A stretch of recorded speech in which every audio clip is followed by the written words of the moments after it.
aja, niatnya sih mencuri ponsel di toko ponsel, ternyata tak taunya yang diambil bala ponsel mainan. Upaya menciptakan korporasi unggul yang berdaya saing tinggi dari Kalimantan Tengah.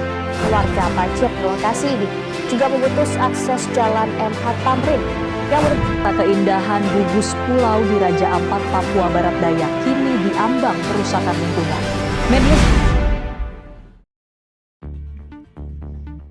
Media sosial di Indonesia dipenuhi dengan postingan 17+8 tuntutan rakyat, Brave dan Hero Green.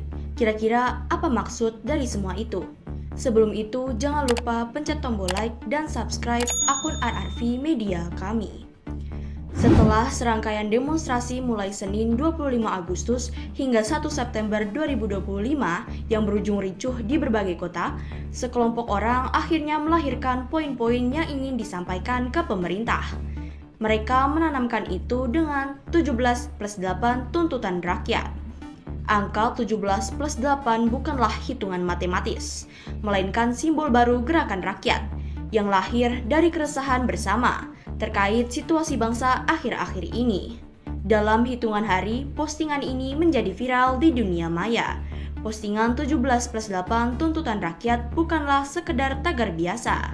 Ini adalah sebuah manifesto digital yang dirangkum secara rapi dan disebarluaskan oleh sejumlah influencer, aktivis, dan juga ribuan warganet. 17+8 tuntutan rakyat itu mempunyai desain khas berwarna pink dan hijau. Lantas, apa makna dari desain tersebut? Brave Pink. Warna pink ini terinspirasi dari warna kerudung yang dikenakan Ibu Ana, sang pemberani yang sempat viral di demo kemarin. Sedangkan Hero Green atau warna hijau ini terinspirasi dari warna helm almarhum Afan Kurniawan yang tiada karena dilindas oleh kendaraan aparat. Bukan sekedar tuntutan biasa, 17+8 tuntutan rakyat berisikan rangkuman dari beberapa influencer atas hasil rembukan jutaan suara rakyat yang berasal dari kolom komentar maupun Instagram Story. Bukan hanya itu saja, tuntutan tersebut juga didasarkan pada desakan setidaknya 211 organisasi masyarakat sipil yang telah dipublikasikan dalam laman resmi Yayasan Lembaga Bantuan Hukum Indonesia. Tuntutan ini juga berdasarkan pada siaran pers Pusat Studi Hukum dan Kebijakan Indonesia, pernyataan sikap Ikatan Mahasiswa Magister Konotariatan Universitas Indonesia, pernyataan sikap Center for Environmental Law and Climate Justice UI, hingga 12 tuntutan rakyat menuju reformasi, transparansi, dan keadilan oleh Reformasi Indonesia yang menerima lebih dari 40.000 dukungan di change.org.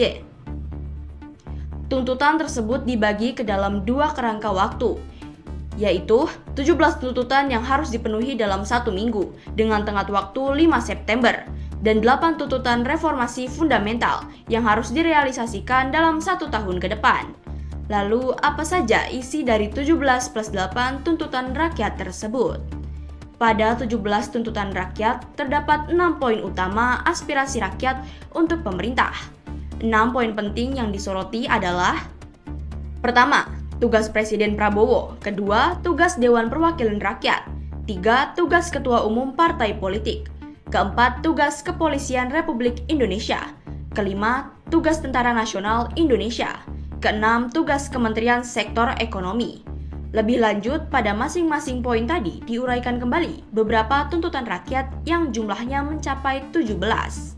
Berikut bunyi 17 tuntutan rakyat jangka pendek yang memiliki batas waktu 5 September 2025. Pertama, tarik TNI dari pengamanan sipil dan pastikan tidak ada kriminalisasi demonstran.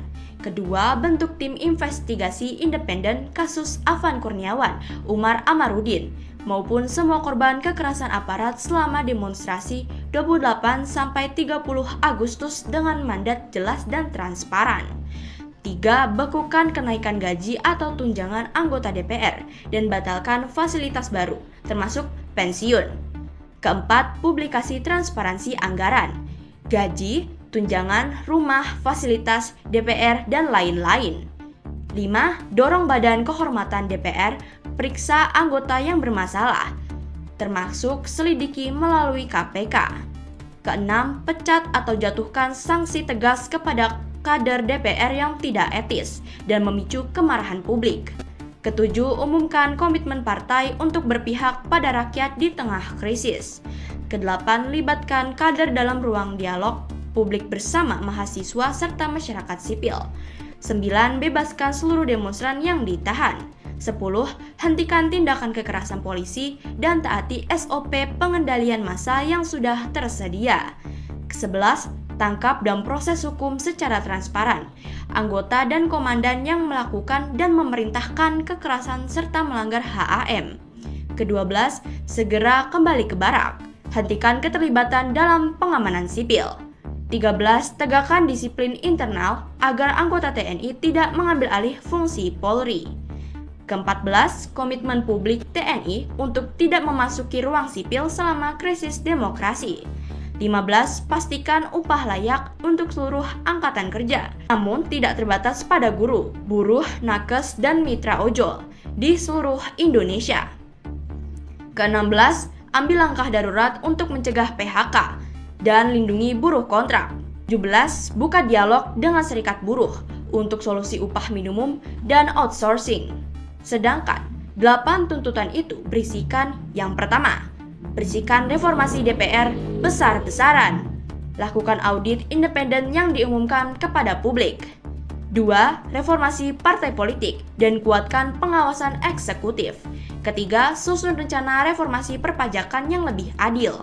Keempat, sahkan dan tegakkan UU perampasan aset koruptor. Kelima, reformasi kepemimpinan dan sistem di kepolisian agar profesional dan humanis. DPR harus merevisi UU kepolisian. Keenam, TNI kembali ke barak tanpa pengecualian. Pemerintah harus mencabut mandat TNI dari proyek sipil seperti pertanian skala besar, dan DPR harus mulai revisi UU TNI. 7. Perkuat Komnas, HAM, dan lembaga pengawas independen. Kedelapan, tinjau ulang kebijakan sektor ekonomi dan ketenaga kerjaan. Jadi, bagaimana menurut kalian? Tulis pendapatmu di kolom komentar. Jangan lupa like dan subscribe akun RRV Media kami.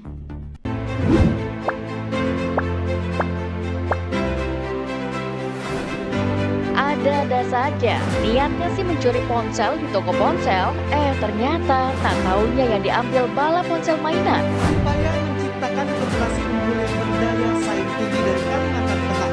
Warga Pacet lokasi ini juga memutus akses jalan MH Tamrin yang merupakan keindahan gugus pulau di Raja Ampat, Papua Barat Daya kini diambang kerusakan lingkungan. Media